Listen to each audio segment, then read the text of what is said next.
উঠে পড়েছো? ওই যে মামা হেডফোনটা নিয়ে কী করছো মামা? এটা কী করছো?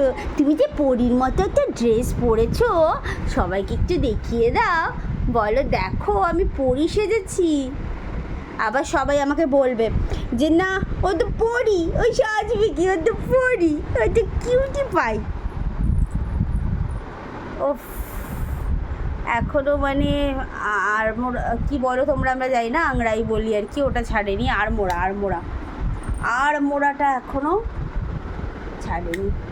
এই যে দাদু তো চলে গেল, দাদুর সাথে ঘুরতে গিয়ে যে তুমি ঘুমিয়ে পড়লে, দাদু তো তোমাকে রেখে চলে গেল, কত আদর করলো, বললো দিদি ভাই এদিকে এসো মাম্মা। এই যে আচ্ছা তোমাদের একটা কথা বলি, দেখো এই যে ওর হাতে পায়ে ভর্তি এরকম টাইপের র্যাশেস হয়েছে, তোমাদের কারোর বেবিদের এরকম হয়েছে কি না আমাকে জানিও। আমি কাল থেকে লক্ষ্য করছি, এরপর না হলে ডক্টরের কাছে যাব, তাও আমি একবার তোমাদের কাছ থেকে জানতে চাই। দেখো সারা শরীরে এরকম হয়েছে, পিঠে হাতে এই টাইপেরগুলো, একটু প্লিজ জানিও হ্যাঁ তোমরা।